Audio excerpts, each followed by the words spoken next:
Welcome back to a live reading of The Effigy of Love, as written by Tony Scherblom and read by Juho Hankela.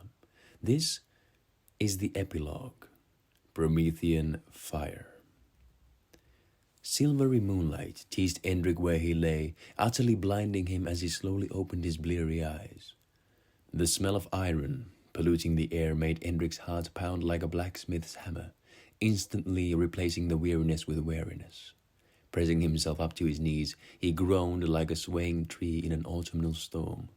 His whole body was stiff and throbbing with a dull pain, as if his skin was too tight around his limbs. Shielding his eyes, he looked around in bewilderment, a sensation that would quickly transform into sheer horror as he found himself kneeling by the pond that bore little to no resemblance to his favorite place on earth any longer, the ground. Once a vibrant verdant turned into a grey frozen paste, was now covered with a blackish liquid that oozed from the trunks of the trees around the glade.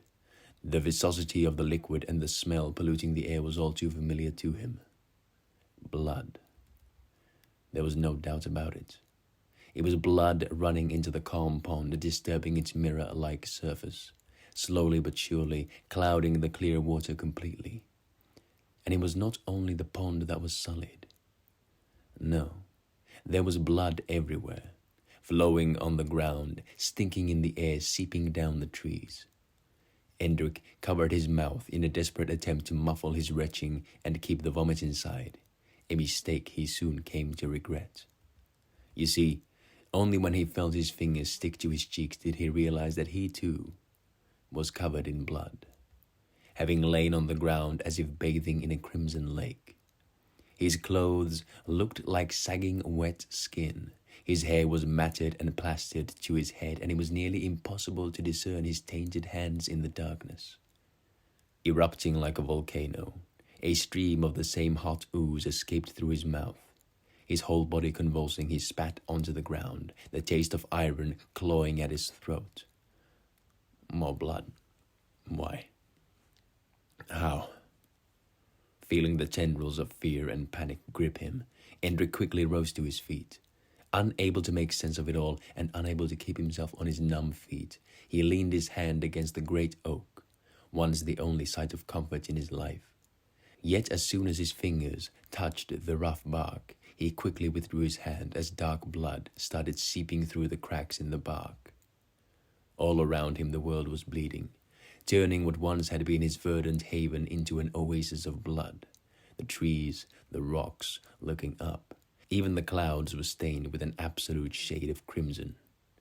Yet the worst part of it all wasn't the horrible sight of all things bloody, nor the feeling of the coagulating stains on his skin. No, the worst part was that underneath the gore everything seemed the same.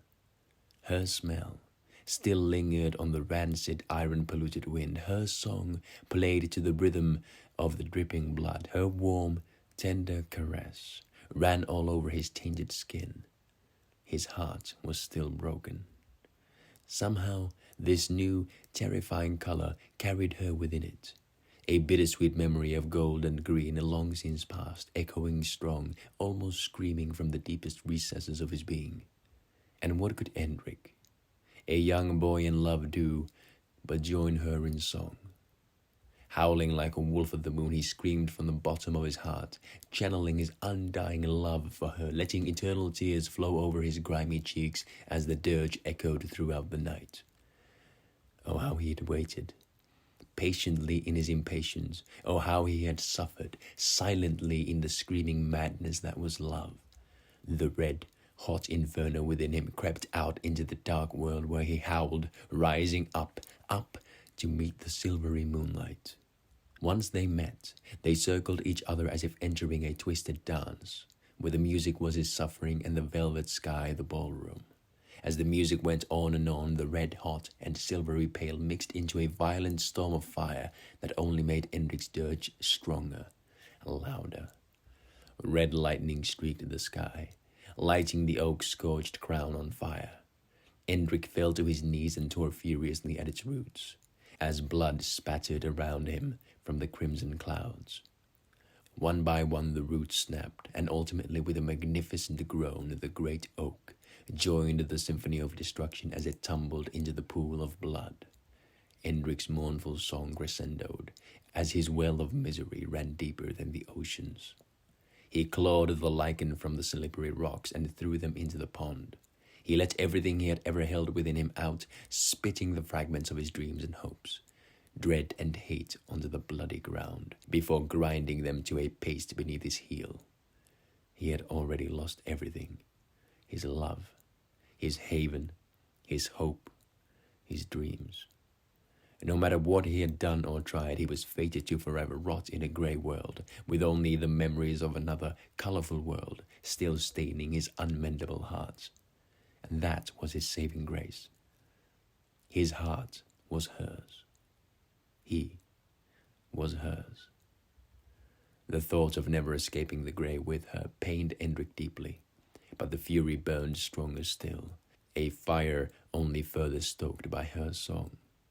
Snarling, he looked to the sky and let 1,000 curses and threats fly, hundreds showered upon mankind, that rotten taint that would pay for turning the world into the grey hell that it was. Hundreds upon God for forsaking mankind instead of saving them. Hundreds upon fate, that untrustworthy and cruel mistress. Hundreds upon all the celestial beings that watched idly as the world burned yet didn't move a finger. Yet, what was worse still, in the midst of this betrayal of the universe, Endric had betrayed someone. Someone he never would have wanted to betray. Myrtle. Endric felt his heart ache at the thought of Myrtle watching him from above. Oh, how she would mourn this tragic turn of events if she was still alive. She would never have condoned any of his recent actions and behavior. But I am not to blame. This cruel world is. I am the victim. I demand justice. And so it happened. The brightest star on the bloody vault above suddenly flickered, then vanished, as if turning its back on the world, on Endric, having lost all hope in the boy it once had nurtured, taught, and cared for. As a result, without the guiding light of his virtuous maid, his single tether to what had once been the only good in the world, the scorching inferno he had kept locked inside of him for all his life, was set free. The ugly, terrifying thing that had so plagued him flared hot and red, howling loudly, justice, revenge, as it burned freely within him, and he succumbed to it. It tore at his throat, scorched his limbs, and pounded in his heart in a steady, familiar rhythm. The familiarity of it was comforting, almost euphoric, and the twisted song it sang reminded him of you.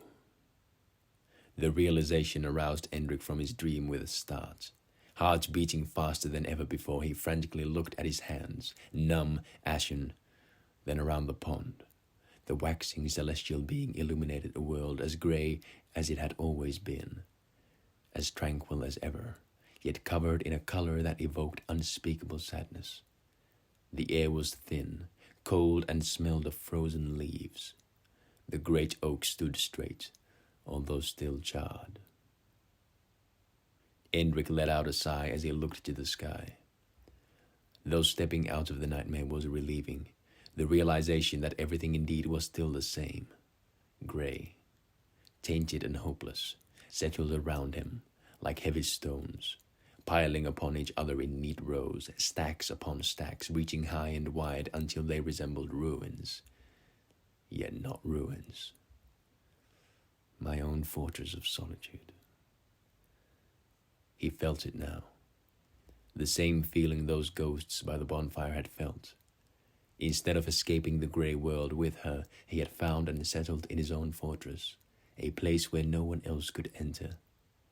As he saw the gates to his new home shut, a single tear rolled down his ashen cheek. He drew a deep breath, a desperate try to fill his lungs with her, to be able to take her with him, but only red anger stabbed him in the chest, screaming in the abyss of his once gold-banded heart. The rusty red pricked like hot needles in his chest as the gates to his fortress shut forever. Yet standing there in the darkness, he didn't cry nor lament. No, Instead, he smiled an ugly smile that reminded him sorely of a certain captain. You see, while the song of green and gold had ended, he recognized this feeling churning within him. He recognized this fire from his dream and recognized his twin stars in her new shape and shade. Oh, how beautiful this new crimson song was. Though it was a twisted version of their once beautiful song, a song ultimately unfit for the world, this was all he had left. And it was something he did not need to chase nor long for. It was something that was with him now and until the end of time, residing in his heart, screaming its song in the chambers of his fortress of solitude. I see clearly now, my love. All this time, we could never escape this place. We had to make it our home. Yes, I hear you so clearly, howling within me, and I agree. It is up to us to make this world a better place. Who else could do it? We, with our love, can paint it all anew. Yes, indeed. The quest to rid the world of the great change and restore it to splendor starts now. Let us burn together like the twin stars we are. That entity of love, once so green and gold, had not only taken residence in his heart, but conjoined with his inherent inferno and blended into the shade of Endric's burning hatred.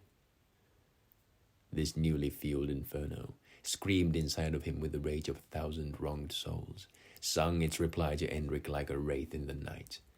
Yes, this siren's song was to guide him wherever he went, guide his hand and his will. The search for escape, for their paradise, was over. Endric had found his home within her, within him. Burn brightly, my love.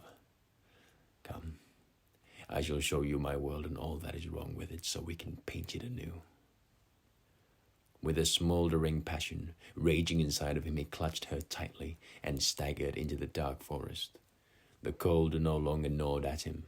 The pain in his limbs no longer bothered him. His mind was no longer clouded, nor did longing rake his heart.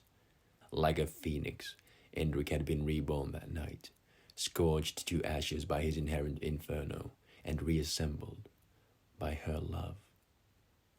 And now, it was time. The grey world would be reborn in vibrant new colors, sprung from the ashes left in the wake of a Promethean fire.